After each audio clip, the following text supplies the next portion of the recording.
Hey, it's Maren, and in this video we'll be talking about the solar eclipse in Capricorn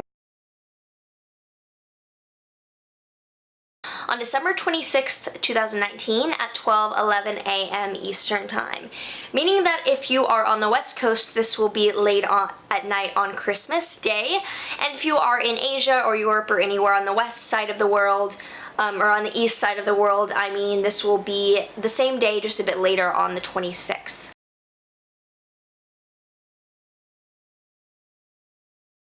So we'll get started with the astrology first, then we will look at the tarot cards for a past, present, future spread, and then we will look at the law of attraction card that comes up to see what guidance we have to attracting the most of this lunation. And yes, I have my Virgo shirt on because we were feeling Virgo in today. So since it's a new moon, the sun and the moon are conjunct, same degree of the same sign. And new moons are event-wise times of new beginnings, of setting intentions for the next 6 months to come. And you can know where this is beginning in your natal chart if you watch my December forecasts, which will be in a playlist linked below. So starting out, the sun and the moon will both be in Capricorn, conjunct the planet of Jupiter within 1 degree on the south node. So to break that down, the sun and the moon are at 4 degrees Capricorn, conjunct Jupiter at 5 degrees Capricorn, close to the south node of the moon on 8 degrees Capricorn. So there's this big energy of the sun, the moon, and Jupiter all together. The moon is in her exile, meaning that she is in her antithesis of the sign that she rules. The moon rules Cancer, so when the moon is in the opposite sign of Capricorn, the moon significations have trouble coming through the lens of Capricorn because the moon relates to the softness, the ebbs and the flows of the body and the daily emotions, and Capricorn deals with the tangible, practical building up the structures of success. Therefore, the moon has to articulate a bit in order to express herself in Capricorn.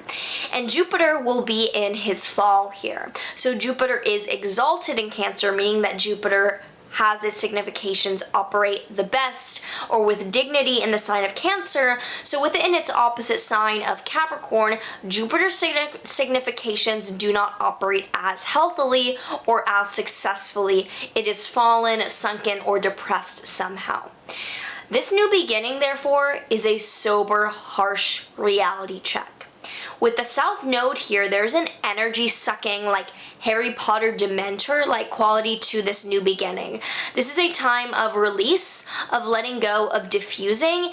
Even though it's a new moon, this is a new beginning to set off on releasing an old pattern, of cutting an old habit at the root. Kind of like these seeds that we're planting are seeds for root vegetables. They're staples of how we need to live. They're also necessary and bland and a little somber. Like, these are not the cool Japanese sweet potatoes that I'm obsessed with. This is like a fucking carrot or like a turnip. This is a time to step out of old patterns and let this be a releasing of self-imposed Pollyanna limitations. Usually the full moon is the time of culmination or release, but this is like, I am starting anew by letting go of this old shit. I am a new, realistic, authentic version of myself by not lying to myself. What fairy tale stories do you tell yourself which lead you to self-pity instead of self-actualize? I'll repeat that because I'm proud of this line I made. What fairy tale stories do you tell yourself which lead you to self-pity instead of self-actualize? It's ruled by Saturn, which is also in Capricorn in its own sign, conjunct Pluto by about 2 degrees, which is really close. This is not a time to mess around. Shit is real. Saturn, boundaries, and Pluto, crisis, and ever-changing metamorphosis means that this is both a reality check and a call to transform out of crisis into grounded authenticity. We're done with playing victim and drama and playing small yet volatile. We need to step into mature stability. The trines from the planets in early Capricorn to Uranus and Taurus indicate utmost harmony towards radical newness. If we step into this mature step of taking steps towards little by little reaching a new height of authentic maturity, this will be unfamiliar new, but it's better than familiar discomfort. Trust the excitement of an unwritten page. Even if the paper is old as shit and crumbly and is not inviting, trust that it's new and a blank slate to write what you want to write on it. You can write whatever you want to write upon stepping into newness instead of repeating the old. With Mercury in Sagittarius, it is in its exile. So we have two planets, both the moon and Mercury, in their exiles, and their antithesis in a sign opposite to the sign that they rule. So with Mercury in Sagittarius, we might have a tendency towards optimism or explorative communication. We're throwing out like wordplay ideas. We're not necessarily being finite with how we're speaking. And we might have the tendency to be a motivational speaker in the midst of a somber time. So we definitely might actually be able to find it within us to uplift and empower, but do watch out for not being able to pin down details of what you're actually going to do. Like, it's good to brainstorm and philosophize, but what shit are you actually gonna put in place? Mars will be in Scorpio, sextile the Capricorn planets, particularly Saturn and Pluto. So with Mars still in his own home sign of Scorpio, the opportunity is there to intensely change our patterning and to make assertive decisions to step into our own power. History does not repeat itself unless we are convinced that it will, and we create our own reality step by step.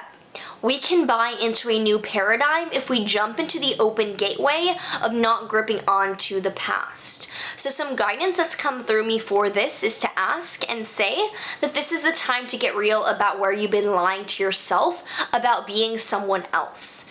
Who are you authentically? How does that practically manifest here and now? What needs to be shed so that the true light of you can shine through? Stop adding and accumulating, start simplifying and softening. So with that being said, let's pull some tarot cards to see the past, present, future spread. So for the past, we have the moon. This is saying that in the past we were not discerning between what was real and what isn't, and now is no longer the time for simply dreaming without realizing its effect on us. The present card we have is the Magician. This is asking to weigh out all of our options and all of our resources so we can make the most rational, magical, yet rational decision and weigh into stepping into the new. And the future card that we have is the Four of Swords, which is a balanced decisiveness. There might be a fork in the road that we are going to choose to step into, like decisive. We are going to be the knife into the gateway out of cutting away the bullshit, that we are taking tangible action. So now we'll pull a Law of Attraction card to see what guidance comes through for attracting the best out of this new moon. I know who I really am. You are an extension of non-physical energy. You are indeed an extension of that which we are. We are known as teacher, and we are known as Abraham, and we are together because of our matching intentions and desires. Ew. Bless me. So this card is reminding us that we are source energy in a physical body, that higher guidance, it's one and the same with who we are, and it's our choice to step into that instead of looking for it to come outside of ourselves, like becoming and convincing ourselves that, remembering that we are the higher self, like the higher self is not outside of us unless we make it so. And we can be as mature and authentic as we decide to be here and now by simply declaring that we are and returning to that inner knowing that all of these steps and all the simplicities and the way into this gateway is all within.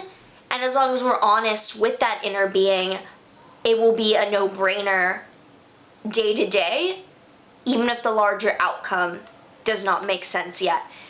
So if that resonates, let me know. I would love to hear from you and how this is working for you, or any other musings you have on this new moon. So with that being said, like, subscribe, do all the things.